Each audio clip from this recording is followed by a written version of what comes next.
menebar teror lah ya. Menebar teror. Bahkan darah dari pemuda itu banyak dialirkan di selokan-selokan sampai menuju ke sungai, saluran. Semua saluran Semarang itu waktu itu merah darah. Dan itu memang ngeri lah ya. Sehingga kampung-kampung pada waktu itu jarang sekali ada laki-laki kalau siang. Nah, ketika di Semarang itu digerakkan oleh pemuda, maka pola pertempurannya pun juga tidak sama seperti pola pertempuran di Jogja, ada serangan umum, termasuk di Surabaya maupun di Bandung Lautan Api. Jadi yang senjata yang dikuasai ini oleh pemuda ini digunakan ya lingkup kampung-kampung. Makanya ini juga menjadi tekanan yang membuat Jepang itu marah karena perang nggak selesai-selesai. Makanya tidak ada. Siapa sih tokoh pejuang pertempuran 5 hari di Semarang? Pernah nemu nggak siapa? Ya yang terkenal Dokter Karyadi. Dokter Karyadi korban. Korban ya? Korban. Tapi ini Mas, saat itu seberapa sentral peran dan ketokohan Dokter Karyadi ini sehingga bisa katakanlah menggerakkan pemuda-pemuda. Jadi kalau Pak Dokter Karyadi kan bukan seorang penggerak pasukan. Tidak terlibat konfrontasi langsung. Tidak terlibat konfrontasi, tetapi bahwa Dokter Karyadi itu juga seseorang yang memiliki pengaruh besar di dalam dunia kedokteran pada waktu itu.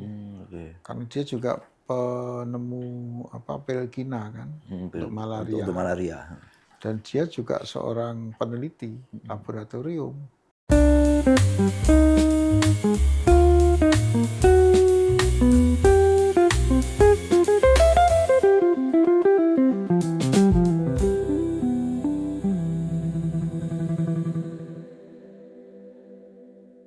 Kembali lagi di Ruang Interaksi, podcastnya Berita Jateng.tv, dan saya sudah bersama Mas Chandra Adi Nugroho, sosialisator JSN 45 LVRI Jawa Tengah. JSN ini apa Mas, ngomong-ngomong? Ya, JSN itu satu bagian dari program Jiwa, Semangat, dan Nilai 45. Di mana program ini merupakan program pembinaan dan pembentukan karakter. Sasarannya adalah anak-anak muda yang berkaitan pada jiwa atau semangat nasionalisme, patriotisme, cinta tanah air, dan membangun kepedulian terhadap sesama. Nah, beberapa yang saya sampaikan tadi merupakan dasar dari jiwa, semangat, dan nilai 45. Mengapa 45? Karena 45 ini sebagai titik balik dari keberlangsungan dari apa yang diperjuangkan, meraih kemerdekaan, dan keberhasilan meraih kemerdekaan dengan dibuktikan kita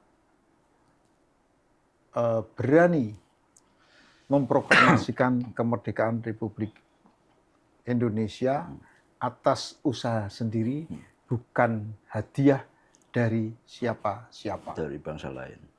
Oke, sebelum ke situ Mas, selama ini kan saya mengenal Mas Chandra nih, senior, sebagai jurnalis, fotografer, kemudian hobi nyanyi keroncong juga kan. Nah, gimana ceritanya bukan tiba-tiba ya, kemudian banyak berbicara tentang sejarah, tentang kemerdekaan, dan akhirnya menjadi sosialisator lagi tadi, Mas. Jadi apa yang saya libati itu sebetulnya muaranya adalah perjuangannya. Perjuangan di mana di situ ada nilai-nilai yang mungkin berkaitan dengan satu membangun kepedulian, membangun cinta tanah air ya. Sebagai jurnalis tentunya juga saya menyampaikan apa-apa berita yang sifatnya bisa memotivasi, bisa membangun. Dengan fotografi pun juga sama ya. fotografi itu juga sebagai cara mempengaruhi orang untuk cinta tanah air, ya, cinta terhadap bangsa ini melalui pesan-pesan visual. Demikian juga ketika saya melibati sebagai pencinta musik keroncong, di mana musik keroncong itu juga bagian dari seni budaya bangsa kita. Di mana pada masa perjuangan seni keroncong itu menjadi alat perjuangan. Oh, gitu Alat ya. untuk menyampaikan pesan-pesan nasionalisme, cinta tanah air, dan menggalang satu persatuan dan kesatuan melalui musik, melalui lagu-lagu keroncong. Nah, khususnya kalau untuk saya berminat atau terlibat dalam hal menulis sejarah, terutama dalam pertempuran 5 hari atau yang ada di Semarang, itu kaitannya saat itu sekitar tahun 96-97 sebelum reformasi, saya itu tugas saya di Harian Sore Wawasan. Nah, kalau sebelumnya sekitar tahun 93 ya, 93 itu saya bertugas sebagai redaktur dan penulis di majalah terbitan dari Bapermades atau dulu Bangdes Provinsi. Oh, Namanya Desa Kita. Desa Nah, Kita. di sana saya intent menulis tentang sejarah-sejarah perjuangan yang ada di daerah-daerah Jawa Tengah. Nah, khususnya di Semarang saya intens menulis tentang pertempuran 5 hari, yang mana pada saat itu para pelakunya masih banyak yang hidup. Oh, gitu Tapi ya. kalau Para pejuang-pejuangnya para ya. pejuang, pelaku pertempuran 5 hari masih banyak yang hidup. Dan dari sanalah saya bisa mendapatkan narasumber yang memang mereka adalah pelaku. Dan itu menjadi bahan saya untuk menggali, untuk menulis, untuk menyampaikan apa sejarah yang pernah terjadi di Semarang. Nah, dari situ saya berpindah-pindah dari Desa Kita, majalah Desa Kita, ke Harian Sore Wawasan, kemudian KR gitu. KR, sebelum KR itu. Sebelum KR dulu masih. Dari Harian Wawasan, saya berpindah di Harian Kompas Jawa Tengah. Nah, setelah dari Kompas, saya pindah ke Kedaulatan Rakyat. Nah, dari sana, dari beberapa media itu saya juga sering nulis dengan liputan-liputan yang khusus tentang perjuangan. Ya, memang ini tidak banyak menjadi pilihan teman-teman, tetapi menurut saya ini ada sesuatu yang penting ya untuk diketahui masyarakat, karena memang sejarah perjuangan kala itu tidak banyak mengungkap hal-hal yang kecil yang terjadi di daerah-daerah. Nah, dari sini tampaknya ada sesuatu hal yang baru, yang menarik untuk bisa diikuti untuk kalangan anak-anak muda. Oke Mas, ini mumpung momennya Agustusan, menjelang 81 tahun Indonesia merdeka. Nah, bicara soal pertempuran 5 hari di Semarang itu seperti yang Mas Chandra tahu, itu sebenarnya sebelum itu terjadi kondisi Semarang saat itu seperti apa? Ya, jadi pertempuran 5 hari di Semarang itu meletus tanggal 14 Oktober 1945. Meletusnya pertempuran 5 hari itu merupakan rentetan dari peristiwa proklamasi kemerdekaan. Jauh dari proklamasi kemerdekaan adalah kekalahan Jepang terhadap sekutu. Ya. Karena dibom itu Ya, Hiroshima dan Nagasaki. jadi pada Perang Dunia Kedua itu Jepang dibom atom oleh Amerika. Nah, setelah dibom atom, otomatis Jepang kalah, mengakhiri kekalahannya. Dan ketika Jepang kalah, maka dia harus meninggalkan daerah-daerah jajahannya, ya, termasuk pula di Indonesia. Nah, karena itu Jepang sedang tidak berkuasa di Indonesia. Kalau kita ngomong di Semarang, ya sama saja. Artinya di Semarang mereka pun juga sudah kehilangan kekuasaan. Artinya sudah tidak lagi menjajah. Ya. Nah, situasi ini dimanfaatkan oleh para pemuda untuk sesegera mungkin mengambil alih kekuasaan. Sebelum sekutu datang mengurus proses pemulangan Jepang, maka kita harus lebih dulu proklamasi atau merdeka. Oke, situasi. Walaupun Jepang pernah menjanjikan akan memberikan kemerdekaan terhadap bangsa Indonesia. Nah, tampaknya kecerdasan pemuda-pemuda ini sangat luar biasa kala itu. Daripada kita diberi hadiah kemerdekaan oleh Jepang, ya, lebih baik kita memerdekakan sendiri. Ya, kita proklamasi kemerdekaan tanggal 17 Agustus 45. 45 ya. Dengan memerdekakan sendiri, maka disitulah namanya perjuangan yang diraih dengan tetesan darah dan keringat kita sendiri.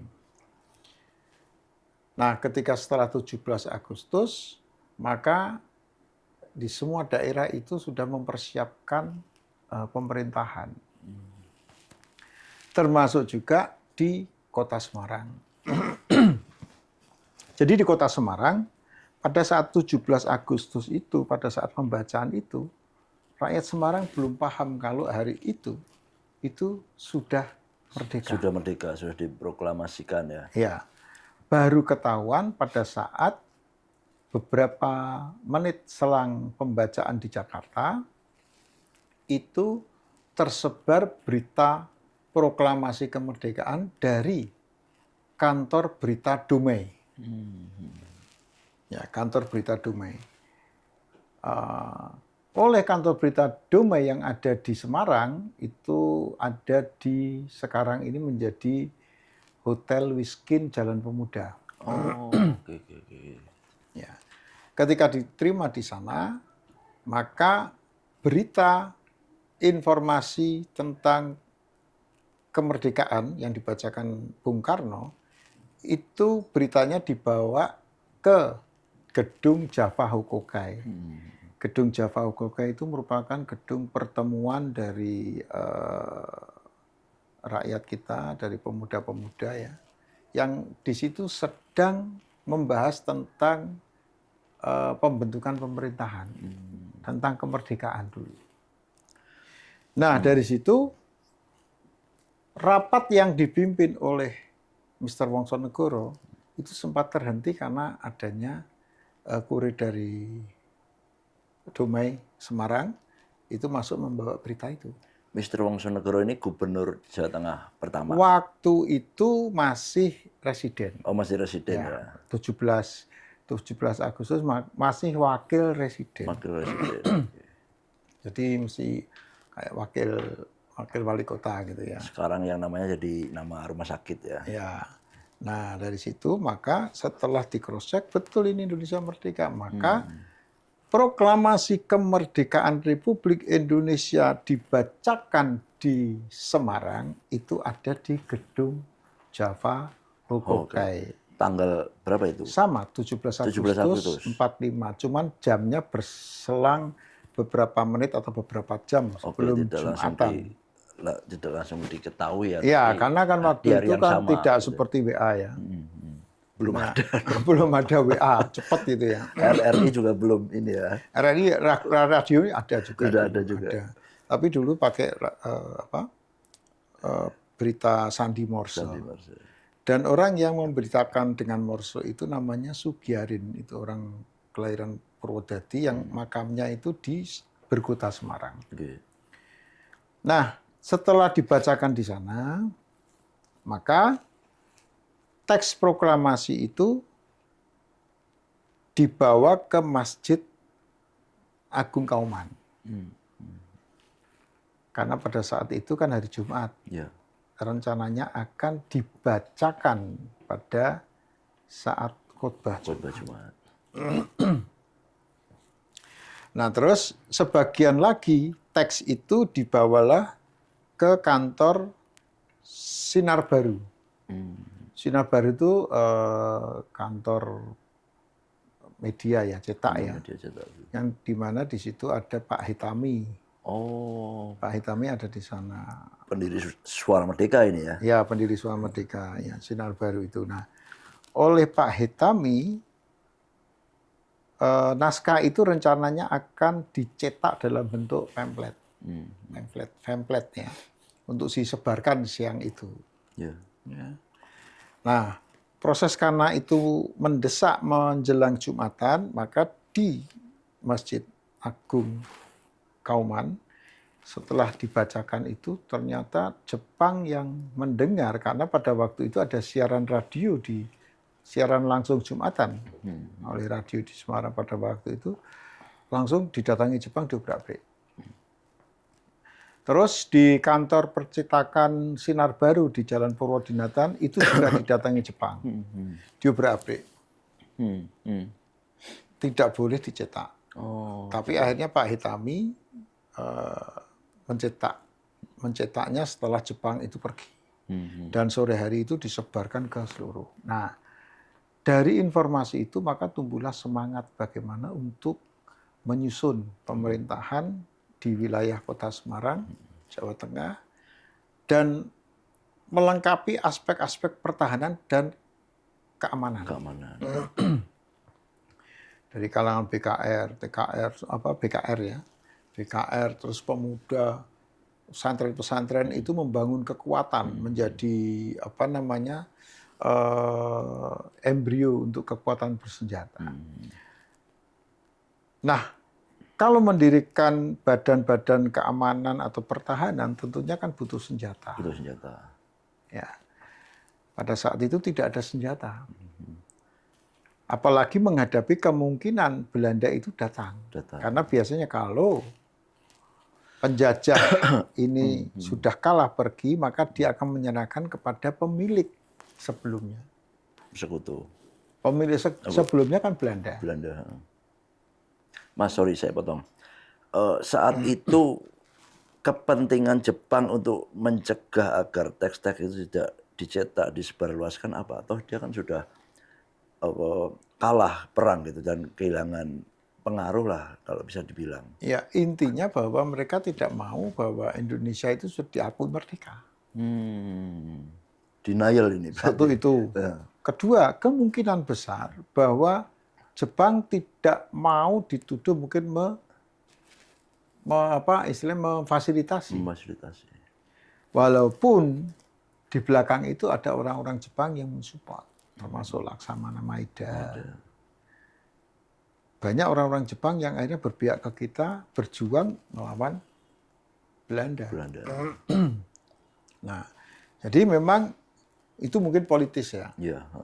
Jadi karena kekalahan Jepang itu, setelah kalah itu kan Jepang terikat perjanjian dengan sekutu ya.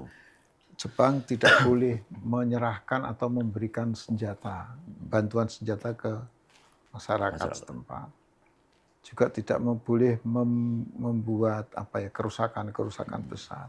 Termasuk juga bertanggung jawab atas keselamatan orang-orang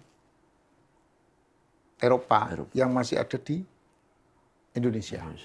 Masih banyak ya. Jadi terikat itu. Nah, karena terikat dengan aturan-aturan itu, berarti Jepang itu kan lemah.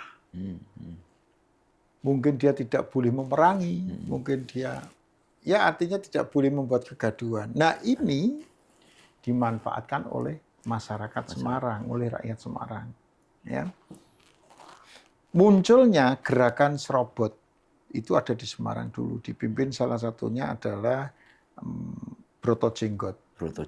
Jadi kelompok serobot ini menghimpun para angkatan muda. Angkatan muda itu berarti anak-anak muda yang ada di kampung-kampung, intinya seperti Karang Taruna gitulah ya. Anak-anak muda di kampung-kampung ini dihimpun, terus dia bergabung dengan gerakan serobot itu. Lah serobot itu untuk apa? Sasarannya apa? Sasarannya untuk melucuti senjata. Milik Jepang. Jadi ke markas-markas Jepang, datengin, nanti senjatanya diambil, diminta paksa. Nah, klimaknya itu tanggal 14 Oktober 45, hari Minggu. Sekitar pagi itu, anggota Serobot dan sejumlah pemuda, jumlahnya ratusan, itu mendatangi markas Kido Butai atau markasnya pasukannya Kido. Jadi pasukan Jepang itu yang ada di Jatingaleh. Oh, jadi nggak. Pimpinannya kemudian Kido namanya, Mayor Kido, makanya namanya Kido Butai. Kido Butai. Ya. Di sana maksud dan tujuannya adalah meminta senjata pada Jepang. Dengan tujuan senjata itu akan digunakan untuk pertahanan di Kota Semarang. Nah, permintaan atau pelucutan senjata itu berjalan alot. Karena ya Jepang itu kan juga terikat oleh perjanjian-perjanjian itu kan. Akhirnya terjadi ketegangan.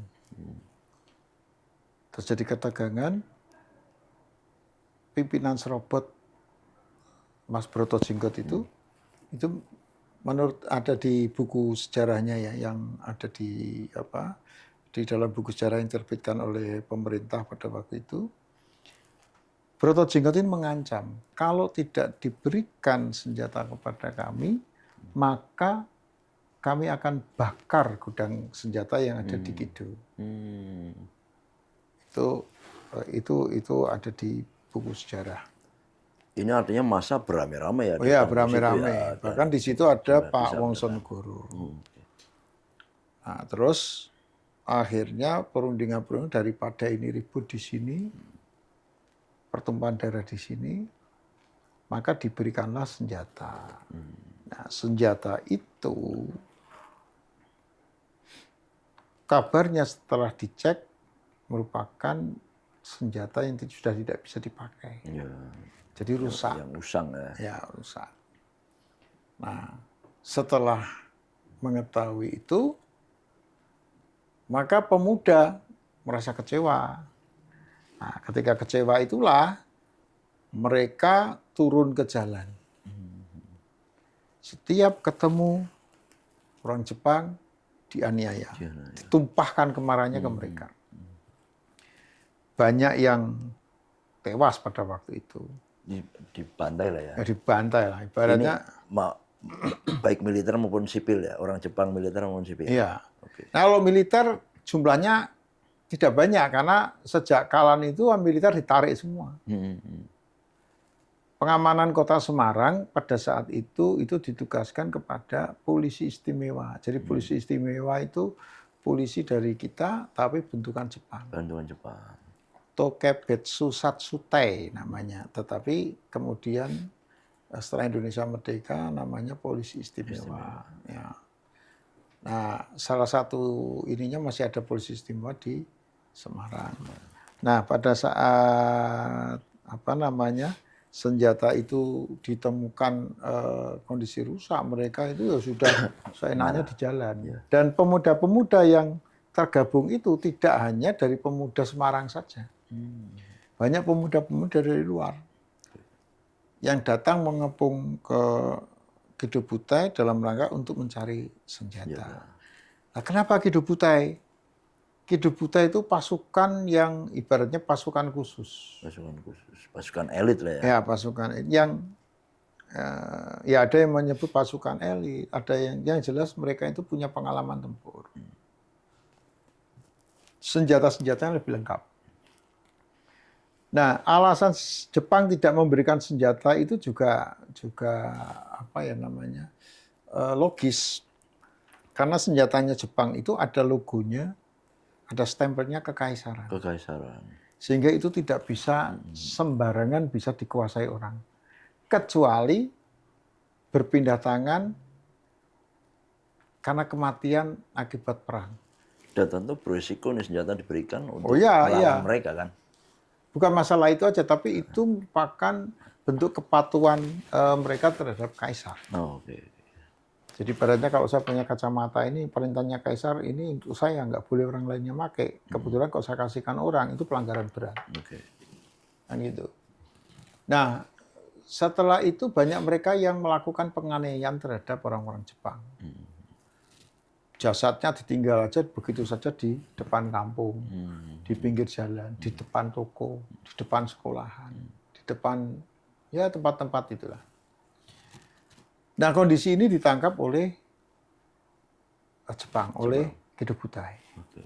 Bahwa banyak warganya yang gugur, tewas. Mas, orang-orang Jepang saat itu selain militer yang di Semarang itu beraktivitas apa? Usaha? Banyak atau ada apa? yang usaha, ya seperti masyarakat Seperti kita. masyarakat umumnya ya, karena mereka Ada cukup aman. bisnis, buka jaringan bisnis, macam-macam. Nah itu ketika banyak yang tewas itu, maka Jepang dari Gedo Butai turun, berniat untuk turun untuk mengorientasi melihat kondisi keamanan di Kota Semarang. Dan tentunya mungkin mereka pun juga pengen cipta kondisi aman sesuai dengan perjanjian yang ada itu. Oke. Nah tapi begitu melihat kawannya, saudaranya, bangsanya dibantai di depan kampung, misalnya Kampung Sekayu, maka kan dia akan meluapkan juga, meluapkan kemarahannya. Kepada siapa? Tidak ketemu sama orang yang membantai, akhirnya orang yang ada di situ, orang yang berada di sekitar itulah yang menjadi korban. Mereka pada dikumpulkan, ibaratnya ditanya ya. Siapa yang kemudian mereka nggak tahu, marah digebuki. Bahkan tidak sedikit mereka yang dianiaya sampai gugur, sampai mati. Tunta anak kecil, terus pemuda yang paling banyak ya. Ibu-ibu, perempuan itu syahid. Tidak hanya itu, bahkan rumah mereka pun di mana Jepang ditemukan tewas di situ, maka kampung itulah yang dibakar Jepang. Nah, contohnya seperti Pandian Lamper, ada juga Ngaglik. Kampung-kampung banyak, rata-rata banyak yang dibakar oleh Jepang hanya gara-gara di situ ditemukan ada orang Jepang yang mati. Atau yang tewas. Oh, ini baru daerah sekitar kota ya. Makanya situ ya. banyak yang gugur itu jumlahnya banyak itu bukan mayoritas berperang. Oh, tapi karena rentetan peristiwa-peristiwa tadi ini ya. Iya, karena orang di rumah tiba-tiba datangi Jepang ngamuk, Jepang ngamuk, rumahnya dibakar. Ketemu pemuda dikumpulkan, itu langsung dibunuh di situ, sembelih. Pakai katana. Pakai apa itu namanya, ya semacam samurai tapi yang militer itu. Gunto namanya. Gunto ya. Jadi gunto itu kan memang pedangnya militer, gunto itu. Dipotong di situ. Nah tujuannya apa? Dia langsung memotong di situ supaya kita itu takut. Menebar teror lah ya. Menebar teror.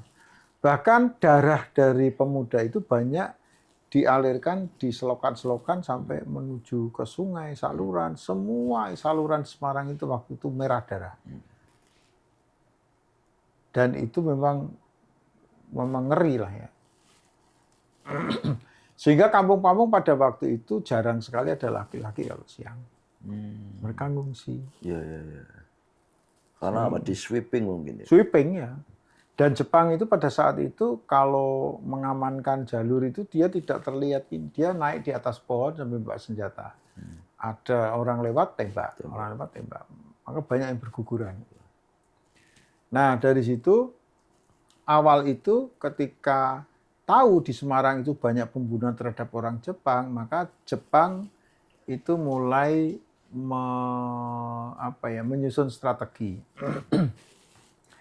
Pertama bahwa terdapat banyak tawanan Jepang yang ditawan oleh pemuda di asrama pelayaran, itu malam itu harus segera melarikan diri dari asrama pelayaran tanggal 14 malam. Sebelum 14 malam itu, ya siang ya, itu Jepang yang turun dari Kido Butai itu melintas ke Siranda. Dan di Siranda melihat ada 2 polisi istimewa sedang menjaga tandon air Mungkal. Ya memang yang menjaga kota itu waktu itu polisi istimewa, orang-orang kita bersenjata. Karena melihat ada Jepang datang, tentu mereka tidak lari maupun melawan, karena mereka menganggap sebagai waktu itu kan mitra ya bentukannya ya. Tetapi tidak disadari bahwa mereka justru melucuti senjata 2 polisi istimewa itu. Oh gitu, oke. Karena menganggap kalau ini di kalangan orang Indonesia ini masih bawa senjata kan berbahaya. Maka pada saat itu dilucuti. Memang ada yang bilang ada yang disiksa, ada yang dibunuh. Tapi ya itu faktanya ada yang melucuti di sana. Nah, saat proses pelucutan itu mungkin ada orang melihat bahwa Jepang sedang berada di tandon air Mungkal. Sehingga informasi yang berkembang saat itu, tandon air Mungkal diracun Jepang. Itu artinya, Mas Chandra, isu peracunan itu sampai peristiwa pertempuran terjadi itu belum sepenuhnya bisa dipastikan atau. Jadi gini, kalau itu isu peracunan, kalau misalnya peracunan itu benar, otomatis ada data korbannya. Ya. Setidaknya masyarakat sekitar reservoir. Kalau belum sampai meracuni sudah dicegah juga belum bisa dipastikan juga. Nggak mungkin mau mencegah gimana, Bung? Itu tandonnya gede loh. Iya. Terus Kan nggak mungkin. kan. Kalaupun Jepang mau meracun itu, paling tidak itu masyarakat Jepang yang ada sekitar itu juga jadi korban. Oke. Jadi kalau saya melihat itu kok tidak mungkin ya. Dan itu proses itu kan cepat. Menyebarlah isu peracunan itu sehingga masyarakat jadi cemas. Atau mungkin itu disengaja disebarkan untuk meneror juga bisa. Oke. Tapi belum ada data ke sana. Nah, dari situ dari rumah sakit Purusara, pimpinan rumah sakit kala itu langsung memerintahkan Dr. Karyadi selaku kepala laboratorium untuk segera memeriksa kondisi air Mungkal. Karena mungkin siang itu masih terang, masih terdapat suara dadedor itu, ditundalah. Berangkatnya itu ya mungkin sekitar maghrib itulah. Dari rumahnya di Dr. Cipto. Maksudnya sudah dicegah sama istrinya, tapi tetap berangkat. Nah, ada satu sopir, satu ajudannya. Ketika sampai di jalan menuju Mungkal, di buku itu ditulis Jalan Pandanaran 2. Ada yang mengatakan di Jalan Mugas ini berarti. Pahlawan. Ada yang mengatakan di Jalan Ahmad Yani. Ya, jadi banyak yang ini, yang menyebutnya Jalan Pandanaran 2 itu beda-beda ya. Tapi kalau di Jalan Pandanaran nggak mungkin karena pada saat itu berangkatnya dari Dr. Cipto. Ya. Jadi ketika ketemu Jepang yang sedang berjaga, tembaklah Dr. Karyadi. Tidak seketika gugur informasinya, tetapi setelah malam baru dibawa ke Purusara, gugur. Dan pada awal itu dimakamkan di dalam rumah sakit Purusara. Purusara ini sekarang nggak rumah sakit Karyadi itu ya. Nah, pada saat 14 malam itu terjadi beberapa pertempuran ya. Satunya itu ya tembak-menembak itu di dekat asrama pelayaran. Lalu juga ada di Dr. Karyadi titiknya itu. Lalu ada juga Jepang yang turun dari Sumbing itu ya, di daerah Sumbing itu, jalan veteran sekarang ya. Itu terlibat tembak-menembak dengan Pak M. Bono. M. Bono itu polisi istimewa. Peristiwanya hampir bersamaan dengan Dr. Karyadi. Makanya entah itu secara kebetulan atau bukan ya, makamnya Dr. Karyadi berdampingan dengan Pak Bono. Itu orang yang pertama tertembak. Gugur ya. Nah, lalu di tempat lokasinya kontak senjata antara Jepang dengan Pak M. Bono, itu juga ada sekelompok pemuda Bulustalan yang dipimpin oleh Pak Thoyib Iksan, itu juga terlibat pertempuran di sekitar Balikambang, Gergaji. Sekitar mungkin 10 orang, tapi kocar-kacir, nggak tahu entah kemana, nggak bisa dikumpulkan kembali karena memang pada waktu itu gelap.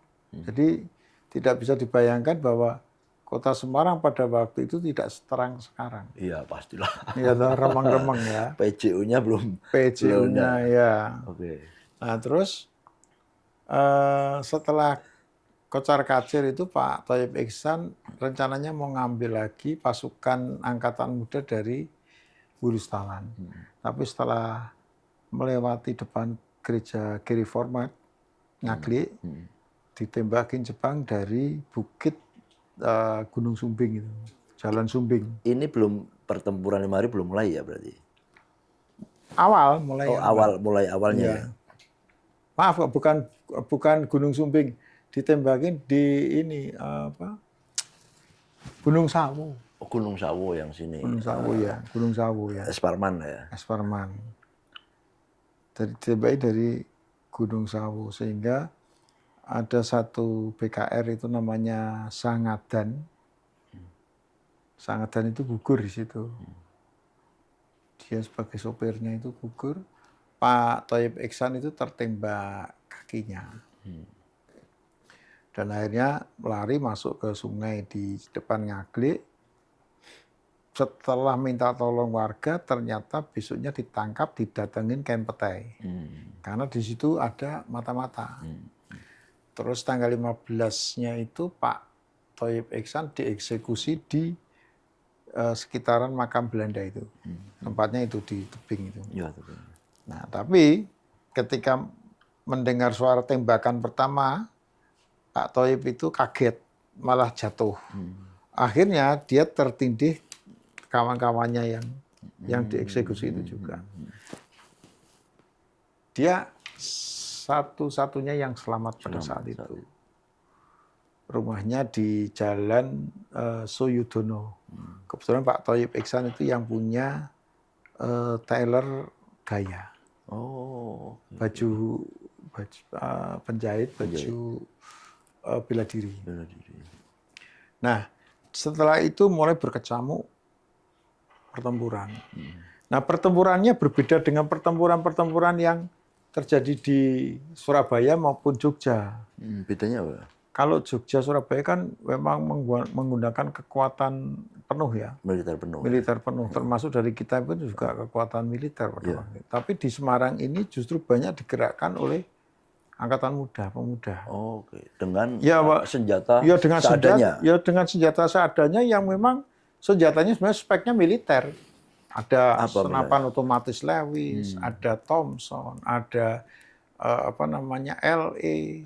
Itu yang ada rampasan tadi? Iya, termasuk rampasan dan milik Belanda tempo dulu yang dikuasai Jepang. Termasuk senjata-senjata yang ada di polisi hutan. Polisi hutan waktu itu kan bersenjata. Itu pun juga digunakan. Nah, ketika di Semarang itu digerakkan oleh pemuda, maka pola pertempurannya pun juga tidak sama seperti pola pertempuran di Jogja, ada serangan umum, termasuk di Surabaya maupun di Bandung Lautan Api. Jadi yang senjata yang dikuasai ini oleh pemuda ini digunakan ya lingkupnya lingkup kampung-kampung. Makanya ini juga menjadi tekanan yang membuat Jepang itu marah karena perang nggak selesai-selesai. Contoh misalnya gini, Jepang turun dari Kido-Butai melalui Tanah Putih, ya, masih turun sampai di Jomblang, sudah dicegat sama pemuda Jomblang. Tembak menembak, duang, tembak menembak, nggak lama kan, amunisi kita pun juga selesai. Jepang melanjutkan lagi. Jalan lagi nih. Jalan lagi misalnya, sampai ke Bangkong. Bangkong dicegat lagi sama pemuda sekitar. Wah, diganggu terus. Sampai terus mungkin sampai Kota Lama itu pun mengalami cegatan-cegatan begitu. Jadi istilahnya ya pencegatan itu, penghadangan. Jadi polanya penghadangan. Nah, tapi Jepang kalau yang marahnya ngawur ya, ketika dia dihadang di Sekayu misalnya, begitu selesai nggak ada yang nembakin, ya Sekayu dibakar. Nah, termasuk juga Kampung Batik kan. Batik dibakar ya. Jadi itu perang itu berkecamuk itu tidak berhenti selama 5 hari. Kampung ini. Nah, pertanyaan mengapa kok seperti itu? Mengapa kok tidak ada pelibatan dari BKR. secara terang-terangan ya? Iya. Kalau Jogja kan jelas. Perintahnya siapa? Artinya musuhnya dari mana itu diserang gitu kan. Kalau ini ya ini sama, ini musuhnya di mana juga diserang. Kan? Ketemu diserang tapi kan lari, hit and run. Ya, dan berjaga di kampung masing-masing. Ya. Gitu ya. Tapi kan tidak dikerahkan secara besar, misalnya batalion ini, kompi ini kan tidak seperti itu. Iya. Dan mengapa demikian? Karena bahwa ini kepandaian kita ya para militer pada waktu itu, tentara atau laskar. Kita itu melawan Jepang, sebetulnya Jepang yang kalah. Yang sudah kalah. Bukan dia sebagai militer kuat yang sedang ditugaskan negara di sini, negaranya di sini. Jadi kalau misalnya BKR kita, tentara kita pada waktu itu memerangi seperti itu, rasanya harga dirinya nggak ada. Gitu ya. Tetapi mereka melakukan perlawanan bersama pemuda. Jadi mendorong dari belakang. Makanya tidak ada. Siapa sih tokoh pejuang pertempuran 5 hari di Semarang? Pernah nemu nggak siapa? Ya yang terkenal Dokter Karyati. Dokter Karyati korban. Korban ya? Korban. Tapi ini Mas, saat itu seberapa sentral peran dan ketokohan Dokter Karyadi ini sehingga bisa katakanlah menggerakkan pemuda-pemuda. Jadi kalau Pak Dokter Karyadi kan bukan seorang penggerak pasukan. Tidak terlibat konfrontasi langsung. Tidak terlibat konfrontasi, tetapi bahwa Dokter Karyadi itu juga seseorang yang memiliki pengaruh besar di dalam dunia kedokteran pada waktu itu. Karena dia juga penemu pil Kina kan, untuk malaria. Untuk malaria. Dan dia juga seorang peneliti laboratorium. Nah, mungkin pada waktu itu orang tidak banyak tahu Dokter Karyadi. Pejuang-pejuang itu juga tidak pernah tahu Dokter Karyadi. Tapi begitu tersebar informasi dokter kita, Dokter Pribumi yang sedang ditugasi memeriksa kemungkinan adanya peracunan itu, ditembak, dibunuh oleh Jepang. Maka siapapun orang yang tidak mengenal Dokter Karyadi pun akan marah. Ya. Akan marah. Wajar gitu loh. Jadi kalau ada orang yang mengatakan gugurnya Dokter Karyadi ini memantik pertempuran, sangat mungkin, sangat besar. Itu. Jadi memang pada saat itu, sudah malam itu sudah tembak-menembak di mana-mana itu, akhirnya kita semacam termotivasi untuk melawan.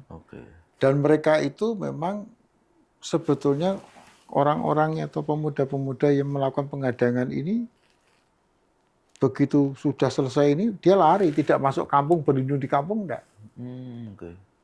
Nah, termasuk juga pasukannya Pak Munadi. Pak Munadi mantan gubernur kita Jateng, Munadi ya, Munadi. HM Munadi orang Pati itu juga datang masuk ke Kaligawe. Jadi perbatasan kita, wilayah kita itu kan Semarang dengan Demak itu batasannya kan Sungai Banjirkanal Barat, Iya. sama Sungai Banjirkanal Timur. Banjirkanal Timur sana. Ke sana, Kaligawe ke sana itu sudah milik Demak. Jepang tidak berani nyebrang di sana.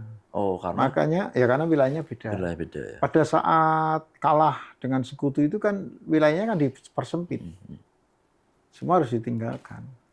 Artinya tidak ada apa ya tokoh sentral yang dari Indonesia yang menggerakkan pertemuan ini. Ini solidaritas terus. Iya, orang-orang kalau yang kita ini sebenarnya ibaratnya kayak orang yang dituakan pada saat itu kan Mr. Wongsonegoro. Wongsonegoro ya. Kalau Broto Cenggol, terus ada lagi Wuryanto. Itu kan orang-orang yang memang penggerak di kalangan organisasi kepemudaan itu ya. Tapi yang jelas mengatur strategi perang pertempuran ini mereka melakukannya dengan clandestine, dengan gerakan bawah tanah. Kalau di situ ada tokoh polisi istimewa, tokoh ini. Polisi istimewa itu melakukan perlawanan terhadap Jepang. Oh, Tetapi tidak secara organisasi, artinya ayo pemimpinnya siapa kita melakukan penyerbuan itu enggak ada. Tetapi mereka berada di kelompok-kelompok itu tadi.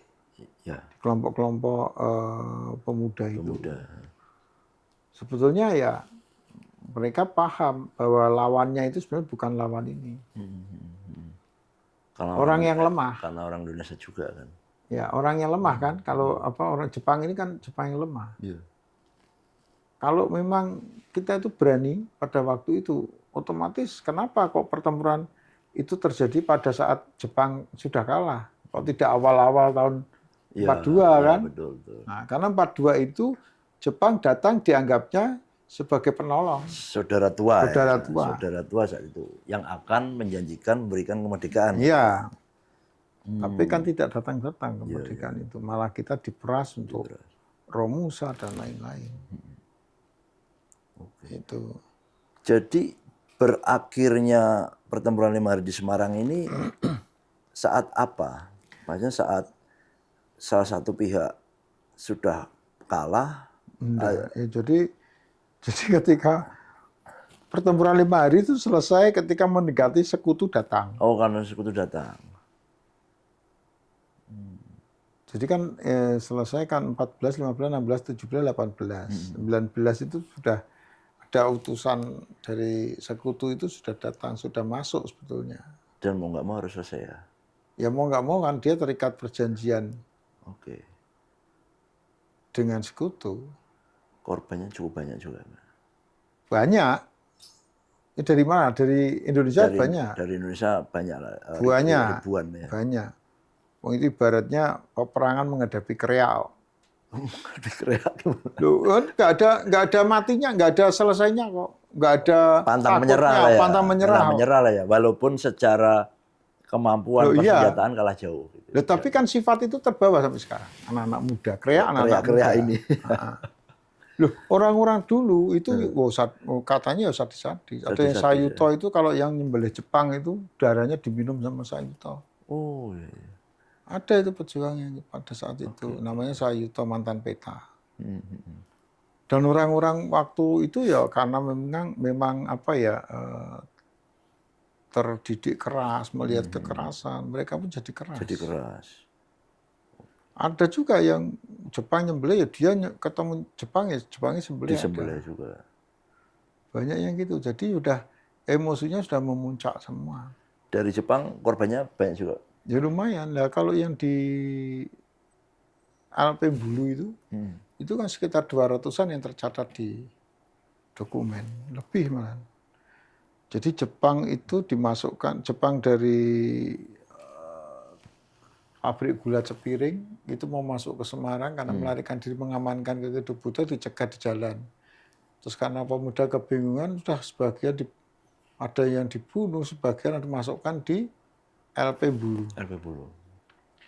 Nah, ketika terjadi pembunuhan terhadap 3 anggota BKR di markas BKR di Telaga Bayem yang sekarang digunakan gedung kampus Stikubang itu apa? Stikubang apa itu ya? Yang Unisbank. Unisbank. Unisbank sekarang. Sekarang Unisbank. Itu dulu markas BKR. Oh, Mas BKR. Itu ada sekitar 4 BKR yang dibunuh di situ. Antara lain R. Bisoro,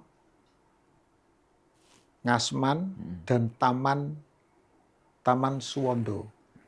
Masih apa nama-namanya ya, Mas? Tiga itu dibunuh secara keji. Jadi setelah mau diserbu sama Jepang, tembak menembak, dia kehabisan peluru, akhirnya dia diikat, ditusuk sampai mati.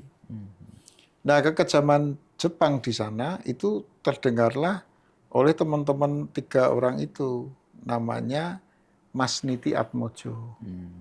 Nah, Mas Niti Atmojo ini juga anggota BKR. Akhirnya Mas Niti Atmojo melampiaskan dendamnya dengan membunuh Jepang yang ada di LP Bulu. LP Bulu yang jadi tahanan. Jadi Jepang dikumpulkan masuk ke satu sel, kunci terus diberuntung sampai habis. Oh. Nah, itu kan di dalam sejarah secara ininya kan nggak ada ya, tapi kan sejarah itu juga ada di buku Pertempuran 5 Hari Semarang dan berdasarkan pengakuan para pelakunya. Jadi jangan dianggap orang Semarang itu orangnya senyum, pelengah-pelengah itu. Ternyata pada saat itu pertempuran 5 hari itu sempat bikin pusing. Bikin pusing Jepang. Ya? Jepang. Okay. Lalu sesama orang Semarang sendiri itu ya juga dibantai gara-gara dia itu sebagai ini apa? Mata-mata. Jadi di Pandian Ampere itu menurut ceritanya Pak Singgih Prayitno, sudah almarhum itu ya. Itu ada kampung di sana itu yang sering keluar masuk Jepang. Ternyata di situ ada gundiknya Jepang. Nah, gundiknya Jepang ini punya pembantu namanya Suroso. Nah, Suroso ini sering memberikan informasi ke Jepang ketika ada pemuda datang, ngapain aja pemuda kampung kegiatannya. Nah, dari situ akhirnya ketahuan Suroso dibawa ke ini mana? Gundih. Gundih itu stasiun Gundih. Dibunuh sama kawan-kawannya sendiri. Berkhianat ya? Karena berkhianat. Oke. Jadi memang seperti itu yang terjadi di Semarang pada saat itu. Terus ya. Mas, seberapa besar sebenarnya peran pertempuran 5 hari di Semarang ini terhadap upaya mempertahankan kemerdekaan saat itu ya, di Indonesia? Walaupun mungkin perang pertempuran 5 hari itu bukan termasuk perang yang memang bertujuan untuk memerangi Jepang yang sedang menguasai Indonesia. Tetapi kan itu tujuan awalnya kan meminta senjata. Tapi karena ada pengingkaran, akhirnya terjadi semacam kerusuhan atau mungkin ya tawuran lah, kan gitu. Tawuran tapi yang benar-benar memang melibatkan militer Jepang. Ya. Nah, dari situ itu memunculkan motivasi. Ternyata rakyat Semarang yo wani, ternyata rakyat Semarang yo iso. Ini memantik di daerah lain juga untuk ya seperti sekarang ini orang kalau mahasiswa di sana demo, demo ini wis ngene, wah aku kudu wani luwe, aku kudu lah itu yang bahaya kan di situ. Nah, tapi pada saat itu ketika Semarang sudah seperti itu, ya itu Semarang itu juga menjadi pusat perhatian pada saat itu karena begitu bergolak terus pasukannya Pak Jatikusumo waktu itu datang membantu. Pasukannya Pak Munadi juga datang membantu. Dari berbagai daerah datang untuk membantu. Itu. Nah, ketika mendekati 19 Oktober, 18 Oktober itu sudah mulai mengibarkan bendera putih Jepang. Jepangnya ya. Ya. Sudah Jadi waktu itu menyerah ini. Ya pada waktu itu orang-orang Jepang itu mengutus Wongsonegoro itu ke pertahanan selatan di sekitar Banyumanik, Serondol itu menemui pasukannya Jatikusumo untuk menarik mundur agar jangan masuk kota. Karena sebentar lagi, ya karena pada waktu itu gencatan senjata dan sebentar lagi proses kedatangan sekutu. Nah, saat Jepang pertempuran selesai, kemudian sekutu datang itu posisi Semarang seperti apa? Ya, informasinya itu tetap aja masih ada gesekan-gesekan. Bahkan ada penembakan 2 tentara Inggris ya. Inggris sama India ya. Pasukan India itu. Sing itu kan ada pasukan India pakai itu. Itu terjadi tembak-menembak, salah tembak itu. Dan itu yang menjadi catatan, awal-awal menjadi catatan tentara sekutu ya. Itu untuk tidak main-main dengan, ibaratnya kalau dulu kan kita dianggapnya ekstremis ya. Ekstremis ya. Terhadap ekstremis itu. Makanya terus dicari. Jadi pada waktu itu begitu Semarang itu sudah dikuasai oleh pihak sekutu, maka para pejuang-pejuang ini berada di pinggiran kota. Mereka membangun pos-pos pertahanan di pinggiran kota. Kalau di timur itu dikenal dengan Medan Tenggara. Markas Medan Tenggara. Itu tempatnya mereka membangun kekuatan. Itu di daerah, markasnya itu di Girikusumo. Daerah meliputi Girikusumo, Meranggen. Terus pos tinjaunya untuk melihat situasi kota itu dari Tegal Kangkung. Masih ada bukitnya, ada tugunya itu. Itu dulu tempat pengintaiannya pejuang Indonesia. Lalu letak kekuatan dari Laskar Hizbullah dan Fisabilillah itu berada di sekitaran Alas Tuwo. Alas Tuwo ini yang Alas Tuwo. Ya, itu menyebar di sana. Nah, memanfaatkan stasiun Alas Tuwo itu untuk dropping pejuang-pejuang dari Solo, dari Sragen. Kalau dia selamat ya bisa sampai Alas Tuwo, turunnya Alas Tuwo. Tapi kalau nggak selamat ya turunnya di Gumbe, di stasiun kecil itu. Nah, pertempuran terjadi sekitar tahun 46. Bulan April. Itu sudah dengan sekutu. Sekutu ya. Yang dibuncengi Belanda. Ya. Medan Tenggara ini dihajar habis, tapi tidak menggunakan pasukan infanteri, melainkan menggunakan howitzer atau meriam. Meriam plus serangan udara. Sekitar 70 sekian, 74 ya. Itu santri yang terdiri dari Laskar Fisabilillah dan Laskar Hizbullah itu gugur dihajar sama sekutu sama Belanda juga. Jadi saat itu sedang asik mereka dibombardir dengan meriam. Akhirnya mereka lari kocar-kacir, disusul pesawat Cocor Merah. Cocor Merah itu sudah merang-rang di udara. Karena terlihat mereka masuk ke dalam satu bangunan rumah kayu yang sebetulnya kecil itu. Itu berdesakan memuat 74 laskar. Karena sudah ketahuan, maka bangunan rumah kayu itu dihajar sama tembakan dari atas. Wah, dihajar sampai dindingnya itu bolong-bolong. Dan 73 orang gugur, 1 selamat. Rumahnya itu rumahnya milik Kiai Mustafa. Nah, 74 ya, berarti itu 75-an ya. 74 yang gugur itu berarti 74 itu langsung dimakamkan di sana. Di Bugen, Maka di sana dikenal sebagai makam Suhada. Dalam Suhada itu ya. Sampai sekarang masih bisa dilihat, dikunjungi.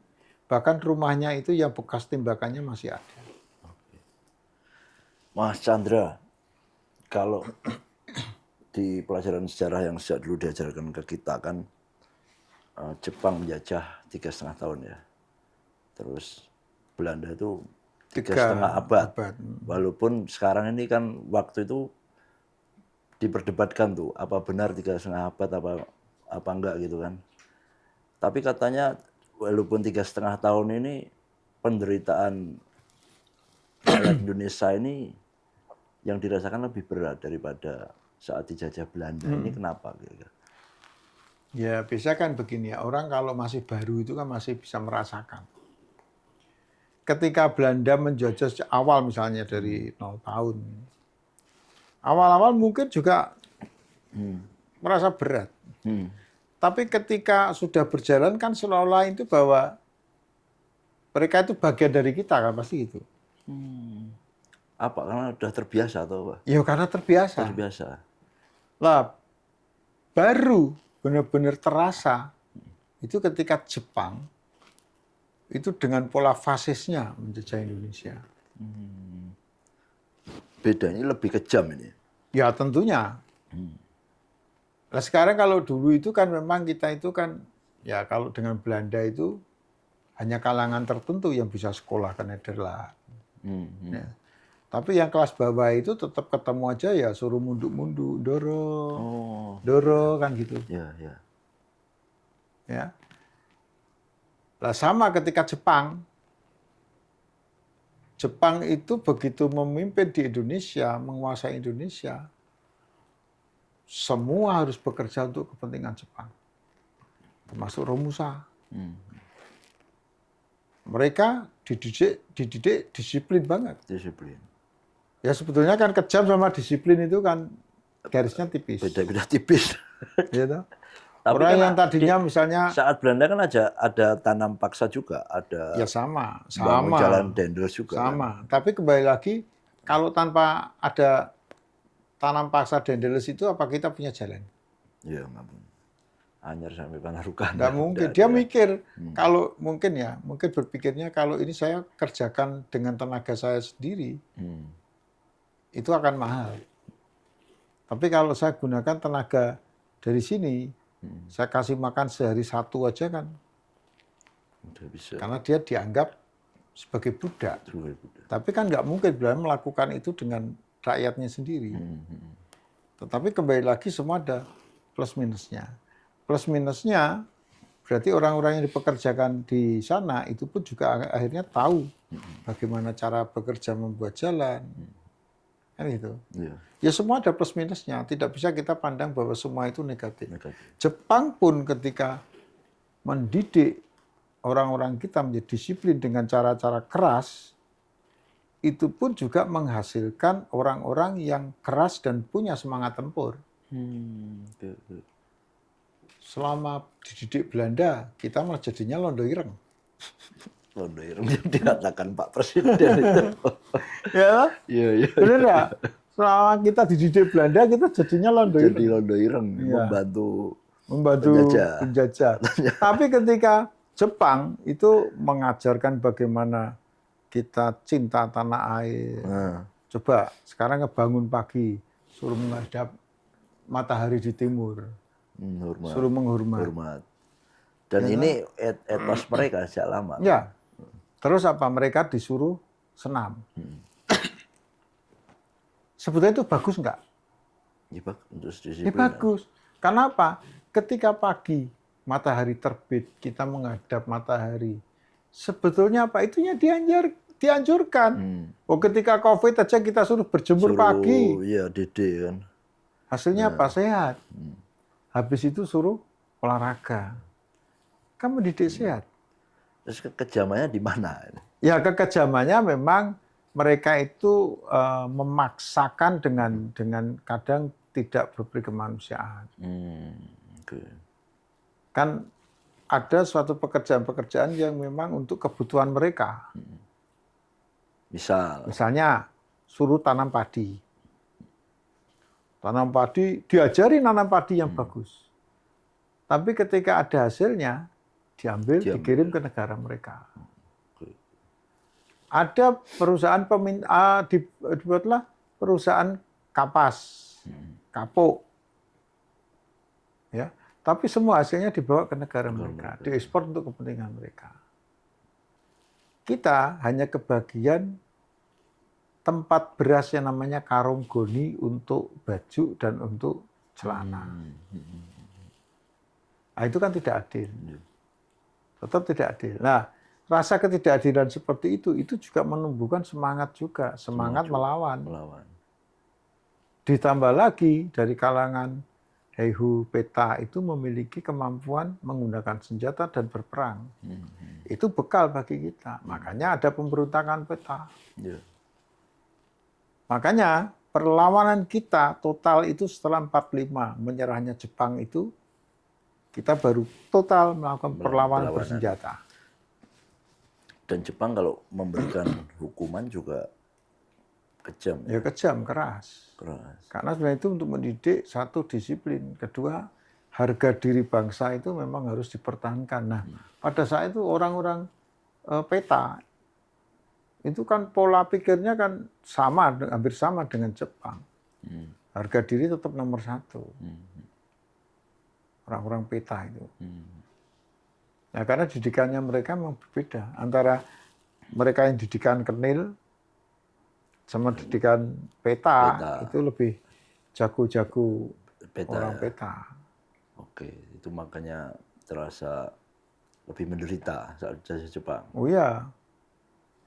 Dan 3,5 tahun itu katanya sudah sama dengan 3,5 abad. Itu Jepang memang betul-betul ini. Oke. Terakhir nih Mas Chandra, sudah 1 jam lebih nih kayaknya. Apa pesan-pesan untuk generasi muda ini? Dari apa yang disampaikan Mas Chandra tadi. Kalau kita lihat di medsos kan ada rahasia, bukan rahasia ya apa ya? Ya seperti rahasia gitu untuk orang yang belum mengibarkan bendera merah putih gitu. Jadi terus gini, ada yang nggak mau ngibarin katanya sekarang ini belum merdeka. Masalah merdeka itu kan juga pandangan orang masing-masing berbeda. Merdeka itu sebenarnya bukan terus kita bebas ngapain aja tanpa memandang kepentingan orang, kebutuhan orang, sehingga mengganggu orang.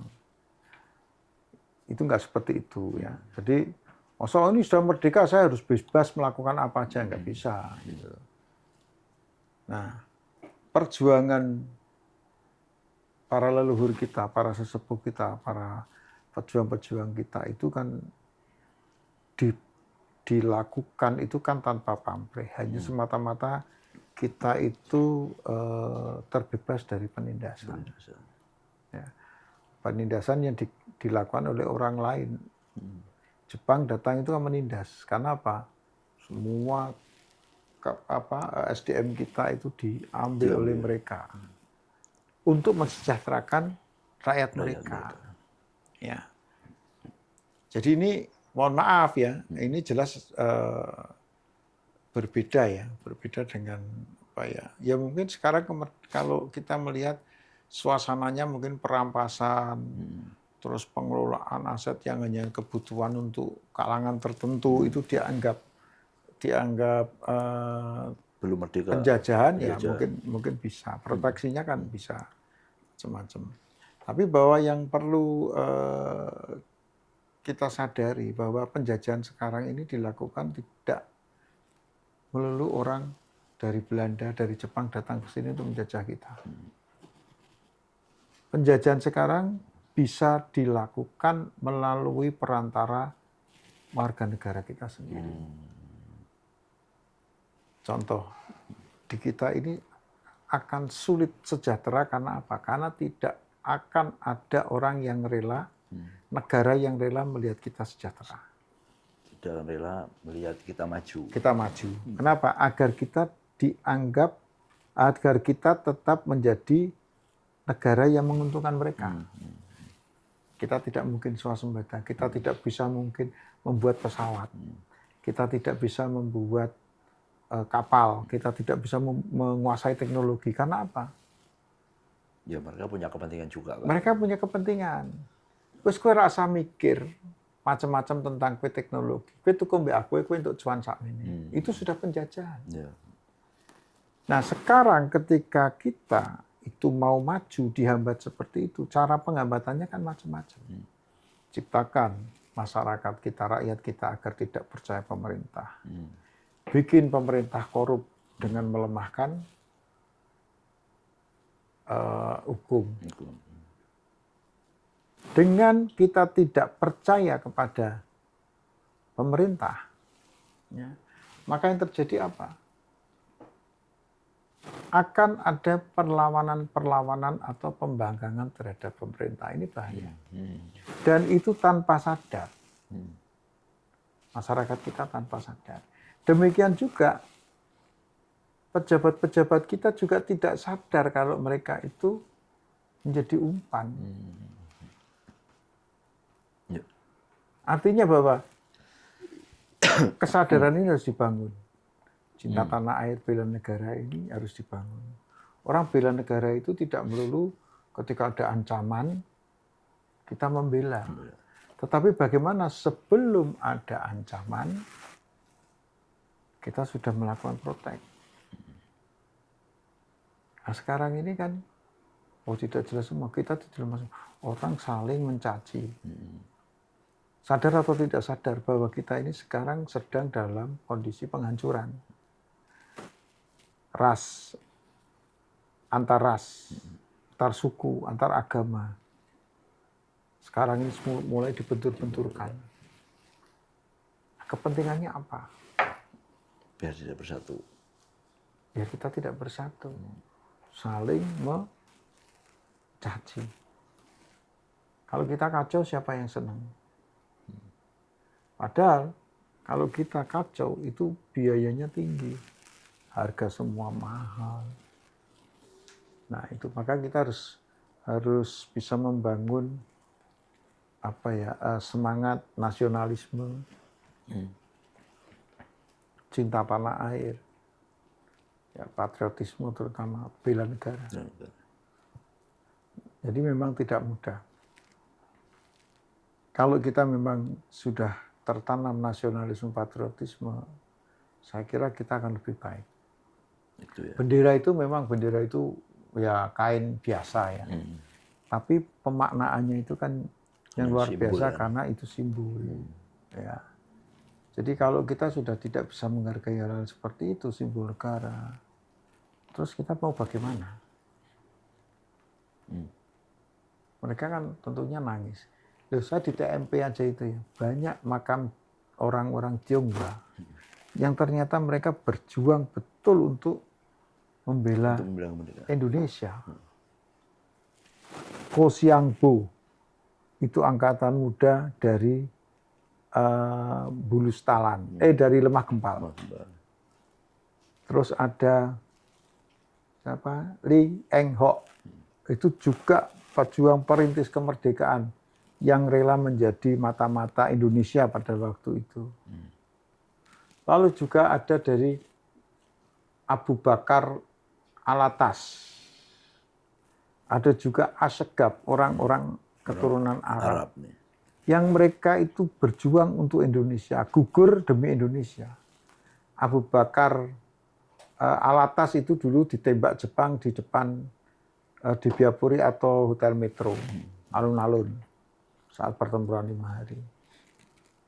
Nah, kalau kita melihat itu, bahwa mereka itu berperang, bertempur itu tidak sedang membela etnisnya, tetapi dia untuk Indonesia. Nah, kita harus sadar, jangan mau diadu domba. Ya, itu pasti itu. Kalau adu domba itu terjadinya. Coba kalau kita lihat penggulingan Soekarno. Ya. Itu digulingkan siapa? Rakyat sendiri. Soeharto juga demikian. Orang yang awalnya memusuhi Soekarno, sekarang jadi memusuhi Soeharto untuk digulingkan. Mau ada lagi siapa nanti? Sama juga Yang menggulingkan itu sebetulnya jadi orang kita sendiri. Hari ini kita dukung, kita pilih, tapi besok kita musuhi. Itu kan tidak logika. Nah, kadang itu. Maka pola berpikirnya begini. Bagaimana kita bisa berkontribusi agar tidak, ya kalau kita tidak bisa membangun, jangan sampai merusak. Jangan merusaknya. Oke, Mas Chandra, banyak insight-nya ini. Makasih ya Mas, ngobrol-ngobrolnya. Ini datang dengan jas rapinya. merah. Oke, itu tadi ngobrol kita di ruang interaksi. Kita ketemu lagi di episode berikutnya.